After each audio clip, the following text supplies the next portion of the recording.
When you play the Game of Thrones, you Subscribe and like. or you die. There is no middle ground. Alright, hello YouTube, welcome back to the Grease Goblin YouTube channel. In today's video, we are going to be talking about who do I believe is going to be ruling all of the 7 kingdoms in this video. And this video is also recommended by Liberty Stag, so thank you for the video suggestion as well. Also, let me know how my mic sounds. I'm trying to get it fixed. I'm actually re-recording this video for the second time. I was not pleased with the first take. It just sounded really bad in my opinion. But yeah, I also wanted to say before this video starts that thank you guys for all the support. I've been going through some stuff in my personal life, as well as thank you for guys all the support as well on the channel. The growth has actually been insane the last 2 or 3 weeks. So yeah, I just wanted to say that in this video as well. But before we get into the video, if you guys like to like, subscribe, and comment, please do. It helps channel grow and reach other people that like this content as well. And let's get into the video. So I'm going to start out with Dorne, and I don't think any of the Martells are going to live through the main story. I think they're going to side with Aegon, and which I think is going to be very ironic for the Dornish because they've been so kind of out of the political game of Westeros. They've been scheming for so long. And I think it's going to end up they're going to fail and pick the wrong side. Now, we already know that Quentyn is probably dead. If you want me to make a video on if you guys think if Quentyn is alive or dead, I personally think he's dead. But for the sake of this video, we're going to say he's dead. I think that's going to pretty much say Dorne/Doran is not going to back Dany after finding out this information, as well as it's very advantageous right now for Doran to put his whole support into Aegon if Arianne does marry him and kind of seduce him in that way. So hopefully that is kind of, or not hopefully, I guess not hopefully, the Dornish will be, or not the Dornish, kind of the Martells will be completely taken out. So that leaves us with the question is who is going to rule Dorne? And I think this is the problem that the show ran into is really who else is there in Dorne because we didn't develop any of our characters and we just kind of ignored Dorne for the most part. So in the books, I think it's going to end up being Anders Yornwood. Hopefully I said that name right. I would say this is probably the second most powerful house in Dorne. And I think him being the Lord, it would make a lot of sense that he would take over kind of being the ruler of Dorne, having the most kind of power as well. So I think that is who I'm going to say ends up kind of ruling Dorne and all that. For all of these, if you guys have somebody else that you think would be a better candidate, or you think somebody's going to live on that I don't think is going to live on, or somebody's going to die that I think is going to live on, let me know. And let's get into the Stormlands. So the Stormlands, I actually have Edric Storm. I think this one makes a lot of sense based upon the fact that who is really left of the Baratheons? There really isn't one. I think Stannis' camp's going to be pretty much dead at the end of the story. Robert Baratheon we know is dead. Renly's dead at this point. Neither one left legitimate heirs. And I think even, Jaime and Cersei's kids, I think they're all going to be dead by the end of the story. So I think personally, Edric Storm, who's still alive, he could be in a position where kind of how we saw in the show where they kind of just did a rough, real quick, oh yeah, Gendry, you're Lord of Storm, Storm's End and all that.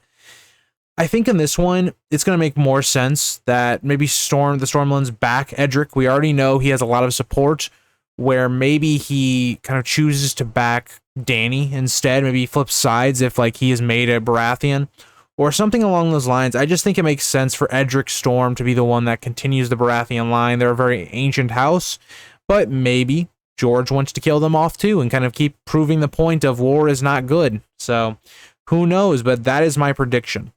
Now the North again is very interesting as well because I think it's going to be Rickon. I think Rickon with a kind of host of people to, I guess, help rule. And I think it could be a situation where we see a bunch of different lords and ladies and all that kind of ruling for Rickon for quite a while. As he's still very young in the books, I think he's going to be very wild and have a lot to learn on how to be a lord. So I think it's going to be kind of a joint council. I don't think Jon is going to end up being Lord of the North or King of the North, whatever. I think Jon is going to be very tired of leading and all that stuff if he survives the war at all. I think other candidates you could throw in there would be maybe Sansa, but I don't think Sansa is really a northern person. I know she is a Stark, but I think she's always been more of a Tully, and I think it really makes sense for her to become more of a southern lady. I'm not saying she won't help the North at all during the war in the next 2 books. I just personally think that it makes a lot more sense for Sansa to maybe be controlling another kingdom instead of the North. Now, Asha Greyjoy is the person I thought could be the person to rule the Iron Islands. I think it makes a lot of sense from the fact that who else really is going to be left? I think she has a very good chance to live out even in Stannis' camp. I think she has a good chance to survive. I think Theon is probably going to die by the end, doing some sort of sacrifice to kind of make amends for all the wrongs he's done to House Stark. And I think they did actually handle that pretty well on the show, even though all the kind of stuff surrounding that event didn't make any sense. I think that itself was a good idea from the D&D, which they didn't have many in the later seasons, but I think that was a pretty solid one, and I could see George R. R. Martin doing something like that as well.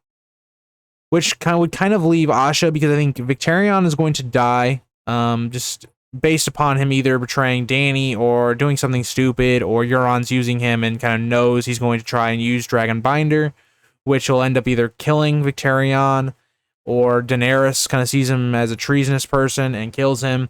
I think he is kind of just fated to die. Now, Euron, I think for there to be any type of peace by the end of the story, also has to die. That's the only thing that makes sense. So I think that kind of leaves Asha, and I think Asha would be in a good position to kind of continue on the Greyjoy name. The Reach. I've talked about this before, where I think Willis Tyrell will live on in the series. He is a cripple, someone that is not going to be on the front lines or in battles. He more or less will be kind of sitting back.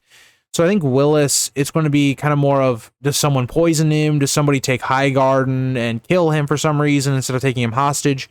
I just don't see that playing out. I think Willis Tyrell, for me, is someone that definitely might survive the entire thing and could kind of keep the reach and the power of the Tyrells.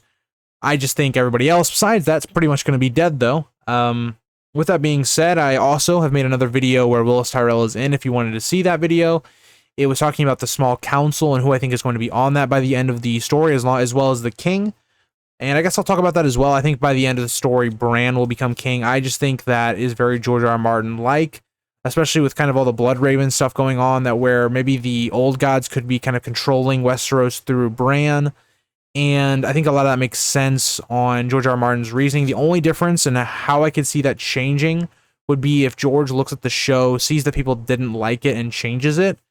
I think it would have worked in the show pretty good if Bran had deserved it, or it had made more sense, and Bran just kind of didn't do anything for almost like 3 or 4 seasons, it felt like.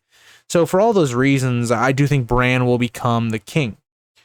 Now, the Westerlands, again, is another difficult one, because I think Tyrion is going to be alive. And I think Tyrion is a character that he's in a very dark place right now. And I think he will make a lot of bad advice to Dany. I think he will be a very bad influence on her. And I think he will struggle for a while. But then I think he's going to have a change. And I think he's going to try and do better and be a better person, and trying to kind of make amends for all of the wrongs he may have done in the past, even though he's had his fair amount of wrongs that he's done as well, or has been done to him.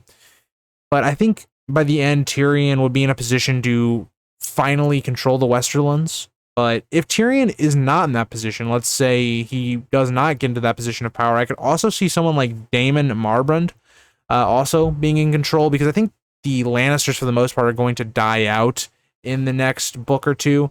So I think taking a strong bannerman of the Lannisters and putting them in that place of power for the West would make a lot of sense, and I think that is probably a good character that could maybe get to the Lord of the Westerlands. Now, the Riverlands I have is Edmure. This is a pretty basic one. I think this is probably one of the more obvious ones. I just believe that Edmure is probably going to get out of captivity at some point, whether that be with the Blackfish coming to save him, or Lady Stoneheart, or the Wolf Pack. Any of those things, I think that Edmure is going to survive. He is the legitimate heir of Riverrun, and I think it makes the most sense for him to end up being in that position. I have a kind of secondary theory of who could end up ruling the Riverlands, which I guess I'll talk about now, as I'll talk about who I think is going to rule the Vale.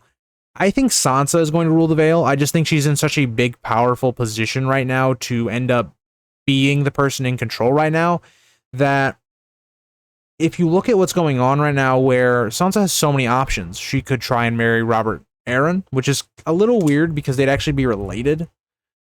But she could still do it. It wouldn't be the weirdest thing marriage-wise that we've seen in the story.